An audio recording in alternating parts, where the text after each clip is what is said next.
नमस्कार दर्शकों, मैं आरिश अग्नोत्री आप सबका स्वागत करता हूं। दर्शकों, आज हम बात करेंगे मीन राशि वालों के बारे में। मीन राशि वालों के लिए राहु और केतु का राशि परिवर्तन कैसा रहने वाला है, क्योंकि मीन राशि पर ही राहु अगले 18 महीने तक गोचर करने वाले हैं। इसलिए मीन राशि पर राहु का विशेष प्रभाव देखने को मिलेगा। मीन राशि वालों के लिए 30 अक्टूबर 2023 से 2025 का समय कैसा रहने वाला है, इस बीच कौन सी घटनाएं घटित होंगी, क्या लाभ होगा, क्या नुकसान होगा, क्या सावधानी रखना है, क्या उपाय करना है, संपूर्ण जानकारी इस वीडियो के माध्यम से हम जानने वाले हैं। तो आइए जानते हैं। उससे पहले यह जानिए कि यह फलादेश चंद्र राशि पर आधारित है। नाम राशि के आधार पर भी जान सकते हैं और लगन राशि के आधार पर भी जान सकते हैं। मीन राशि पर राहु 30 अक्टूबर 2023 को आ जाएंगे और अगले 18 महीने तक, 1.5 वर्ष तक आपकी राशि पर ही गोचर करेंगे। और केतु आपके सप्तम भाव में, वैवाहिक जीवन के भाव में, कन्या राशि में गोचर करेंगे अगले 18 महीने तक।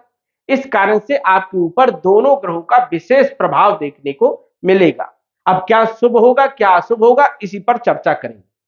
अभी तक राहु 30 अक्टूबर 2023 तक धन भाव में जो है गोचर कर रहे थे। जब भी राहु केतु का राशि परिवर्तन होता है तो 1 महीने पहले से ही प्रभाव देखने को मिलता है।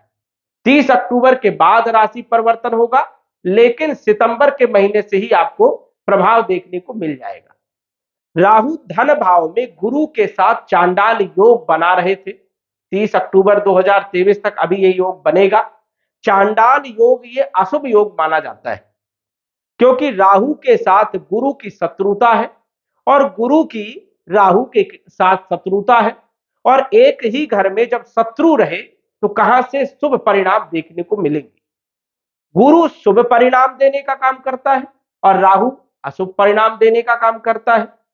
गुरु की 3 दृष्टियां होती हैं, 5वीं दृष्टि, 7वीं दृष्टि और 9वीं दृष्टि। राहु की भी सेम होती है, 5वीं, 7वीं, 9वीं। मतलब गुरु जहां पर देखते हैं राहु भी वहां पर देखते हैं। इसी कारण से गुरु आपके कार्यों को बनाने का प्रयास करते हैं, लेकिन राहु एंड टाइम में खराब करने का काम करते हैं।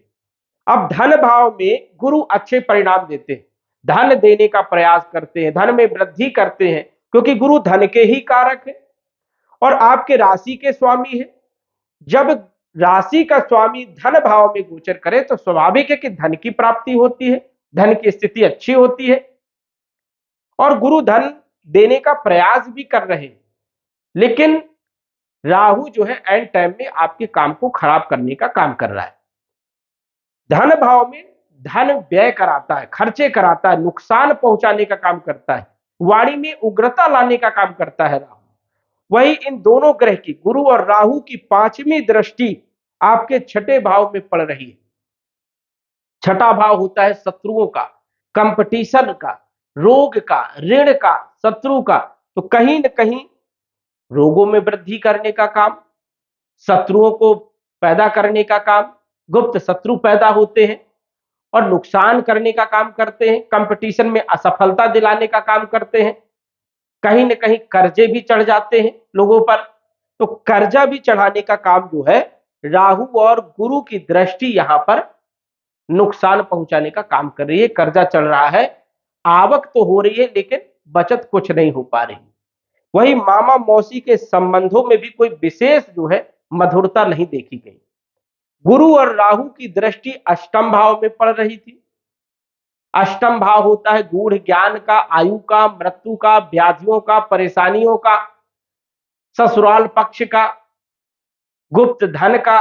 तो कहीं न कहीं ससुराल पक्ष से भी संबंध को खराब करने का काम, धन नुकसान करने का काम, बड़े बड़े नुकसान देने का काम, व्यय करने का काम, व्याधियां, परेशानियां पैदा करने का काम कर रहे थे। और इन दोनों ग्रहों की दृष्टि आपके कैरियर के भाव में भी पड़ रही थी और 30 अक्टूबर तक अभी रहेगी। तो कैरियर में भी विशेष प्रभाव देखने को मिला। जैसे कई लोगों की नौकरी चली गई, कई लोगों ने नौकरी छोड़ दिया, कई लोगों का व्यापार ठप हो गया, कई लोगों का व्यापार मंदा हो गया, कई लोग स्वयं के कार्य को बंद कर दिए, कई लोगों को वैवाहिक जीवन में भी बड़ी समस्याएं हुई। तो कहीं ना कहीं इन दोनों ग्रहों की दृष्टि कैरियर के भाव में पड़ने के कारण कैरियर में बड़ा नुकसान हुआ। कई लोगों ने नौकरी चेंज किया, लेकिन वो नौकरी सही नहीं रही, संघर्ष खूब हो रहा है, आपके ऊपर दबाव बन रहा है, प्रेशर बन रहा है। तो ये सारी परेशानियां गुरु के साथ राहु चांडाल योग के कारण बन रही थी। लेकिन 30 अक्टूबर 2023 को राहु आपकी राशि पर आ जाएंगे और गुरु स्वतंत्र रूप से काम करेंगे। और गुरु राशि के स्वामी है, धन भाव में बैठे हैं, तो धन में वृद्धि करने का काम करेंगे, आय में वृद्धि करने का काम करेंगे, कुटुंब परिवार का सहयोग मिलेगा, आपकी वाणी अच्छी होगी और आर्थिक स्थिति को मजबूत करने का काम करेंगे। 30 अक्टूबर 2023 के बाद गुरु की 5वीं दृष्टि छठे भाव में पड़ेगी, कंपटीशन में सफलता दिलाने का काम करेंगे, आपकी शिक्षा बढ़िया रहेगी, ऋण समाप्त करने का काम करेंगे, जिनको ऋण की जरूरत है, लोन लेना चाहते हैं, उनको लोन भी दिलाने का काम करेंगे, शत्रुओं को परास्त करने का काम करेंगे, रोगों को समाप्त करेंगे। तो यहां पर भी गुरु जो है आपको अच्छे परिणाम देंगे। जो लोग नई नौकरी की तलाश में हैं, उनको नौकरी भी दिलाने का काम करेंगे, कंपटीशन में सफलता दिलाएंगे। अष्टम भाव में सप्तम दृष्टि होने के कारण गुप्त धन भी देने का काम करेंगे, ससुराल पक्ष के संबंधों को मजबूत बनाने का काम करेंगे, अचानक आपको बड़ा लाभ देने का काम करेंगे, आध्यात्मिक क्षेत्र में आपका लगाव बढ़ सकता है। और कैरियर के भाव में दृष्टि होने के कारण कैरियर में जबरदस्त बदलाव देखने को मिलेगा 30 अक्टूबर के बाद, क्योंकि कैरियर के मालिक गुरु है, स्वास्थ्य के मालिक गुरु है, तो स्वास्थ्य आपका बहुत अच्छा रहेगा, कॉन्फिडेंस आपका बहुत अच्छा रहेगा, नई नई अपॉर्चुनिटी देने का काम करेंगे, कैरियर में विशेष बदलाव करेंगे, नौकरी जिनको नहीं लगी है नौकरी लग जाएगी, प्रमोशन दिलाएंगे, सरकारी नौकरी वालों के लिए भी लाभ, प्राइवेट नौकरी वालों के लिए भी लाभ, जो लोग व्यापार कर रहे हैं उनके लिए भी समय बढ़िया रहेगा, स्वयं का काम यदि आप कर रहे हो तो भी बढ़िया रहेगा। कुल मिलाकर के गुरु जो है आपके कैरियर में अच्छा प्रभाव डालने का काम करेंगे, कैरियर को मजबूत बनाने का काम करेंगे 30 अक्टूबर के बाद। और शनि साढ़े साती का पहला चरण आपको लगा है, तो शनि की साढ़े साती का कोई खास बुरा प्रभाव आपके ऊपर देखने को नहीं मिलेगा, क्योंकि शनि स्वयं की राशि में कुंभ राशि में गोचर कर रहे हैं। इस कारण से हल्के फुल्के नुकसान होने के संकेत यहां पर बनते हैं, लेकिन थोड़ा सा मानसिक टेंशन जरूर शनि यहां पर देने का काम करते हैं। पैरों में दर्द होना, बेचैनी होना, अनिद्रा का शिकार होना, ये छोटी मोटी समस्याएं आपके साथ चलेगी।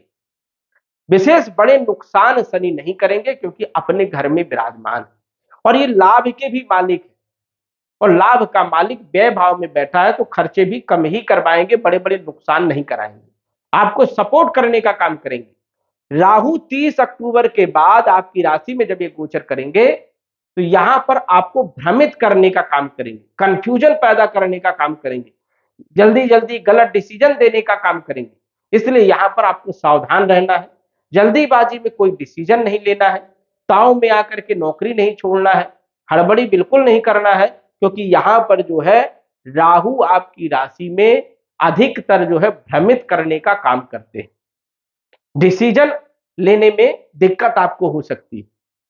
पंचम दृष्टि राहु के पंचम भाव में पड़ेगी, तो कहीं ना कहीं जो है शिक्षा में भी बाधा डालने का काम करेंगे, संतान को लेकर के चिंता भी बनी रहेगी, और प्रेम विवाह में यहां पर सफलता दिलाने का काम करते हैं। फाइनेंशियल स्थिति में अचानक बड़े लाभ देने का काम और अचानक बड़े नुकसान करने का भी काम करेंगे, इसलिए यहां पर आपको सावधान रहना है। राहु की सप्तम भाव में दृष्टि होने के कारण वैवाहिक जीवन में भी तनाव रहेगा, वैवाहिक जीवन में समस्याएं रहेंगी, परेशानियां रहेंगी, पार्टनरशिप में भी मनमुटाव की स्थिति बन सकती है, इसलिए यहां पर भी डिसीजन लेते समय आपको थोड़ा ध्यान रखना है। पति पत्नी में टकराव होगा, तो विशेष रूप से आपको सावधानी रखना है, कंप्रोमाइज करके चलना है। राहु की भाग्य भाव में दृष्टि पड़ने के कारण अचानक आपके भाग्य को बदलने का काम करेंगे, आपकी किस्मत को चमकाने का भी काम करेंगे, लेकिन बड़े बड़े लॉस भी देने का काम राहु करते हैं। इसलिए यहां पर भी आपको सचेत रहना होगा, सावधान रहना होगा। कोई भी लालच यदि आपको मिलता है तो पहले आप विचार करें, सोचें, सलाह लें, उसके बाद आपको काम करना है। नहीं तो लालच में बड़ा नुकसान देने का काम भी राहु आपको कर सकते हैं। इसलिए राहु राशि के भाव में जब गोचर करता है, लगन भाव में जब गोचर करता है, तो यहाँ कंफ्यूजन वाली स्थिति ज्यादा रहती है। डिसीजन लेने में थोड़ी समस्याएं होती हैं, क्या करूं क्या ना करूं की स्थिति पैदा होने वाली है। इसलिए जो है सोच विचार करके डिसीजन लेना है। वैसे राहु तो ठीक है, कहीं ना कहीं कंफ्यूजन पैदा करेंगे, लेकिन राशि के स्वामी गुरु की अच्छी स्थिति होने के कारण जब भी राहु आपको गलत करवाने का काम करेंगे तो गुरु जो है ज्ञान देने का काम करेगा और अपने ज्ञान के माध्यम से सब बढ़िया करने का काम करेगा। क्योंकि राहु तो आपको कंफ्यूज करेगा, लेकिन गुरु अच्छी स्थिति में होने के कारण कंफ्यूजन को दूर भी करने का काम करेंगे और विपत्ति में गुरु आपकी सहायता करने का भी काम करेंगे। इसलिए गुरु मजबूत स्थिति में है, इसलिए कोई घबराने की जरूरत नहीं है, कोई डरने की जरूरत नहीं है। गुरु का आपको साथ मिलने वाला है, कहीं ना कहीं जो है शनि का भी आपको साथ मिलेगा। और जब राशि के स्वामी की स्थिति अच्छी हो, जहां पर राहु बैठते हैं, उस राशि के स्वामी के गुणों को भी कहीं ना कहीं जो है स्वीकार कर लेते हैं, तो गुरु के ही जैसा फल देने का भी काम करेंगे। मतलब धन में वृद्धि करने का काम करेंगे, नौकरी में तरक्की भी देने का काम करेंगे। क्योंकि राहु की कोई राशि नहीं होती है, जिस राशि के साथ बैठते हैं उस राशि के स्वामी के गुणों को जो है, चाहे वो शुभ गुण हो चाहे वो अशुभ गुण हो, दोनों गुणों को जो है स्वीकार कर लेते हैं, उसी के अनुसार फल देने का काम करते हैं। तो गुरु की स्थिति जो है अच्छी रहेगी। इस कारण से जो है राहु विशेष ज्यादा नुकसान नहीं कर पाएगा, आपको लाभ देने का काम करेगा। वही केतु लाभ भाव को देखेंगे तो लाभ देने का काम करेंगे, आय में वृद्धि भी करेंगे, साथ ही साथ स्वास्थ्य आपका ठीक ठाक रहेगा और बल पराक्रम में वृद्धि करवाने का भी काम जो है केतु करेंगे। छोटी मोटी यात्राओं से भी लाभ देने का काम करेंगे। कुल मिलाकर के यदि आपको ध्यान रखना है तो राहु का विशेष रूप से आपको थोड़ा ध्यान रखना है। राहु के बीज मंत्र का जप करना है, ओम राम राहुवे नमः। शाम के समय प्रतिदिन कम से कम 108 बार जप किया करें, जिससे राहु आपको कंफ्यूजन वाली स्थिति पैदा ना होने दे, शक पैदा ना होने दे। और कई बार राहु यहाँ पर शक पैदा करवा देता है और उससे विवाद होता है। इसलिए ये सब चीजें आपको ध्यान रखना चाहिए। तो दर्शकों, आज बस इतना ही। धन्यवाद। यदि आप अपनी कुंडली का विश्लेषण घर बैठे करवाना चाहते हैं तो दिए गए व्हाट्सएप नंबर से संपर्क करें। साधारण फीस जमा करके आप अपनी कुंडली का विश्लेषण फोन के माध्यम से घर बैठे ही करवा सकते हैं और जान सकते हैं अपने भूत, भविष्य और वर्तमान के बारे में। धन्यवाद। WhatsApp number 9479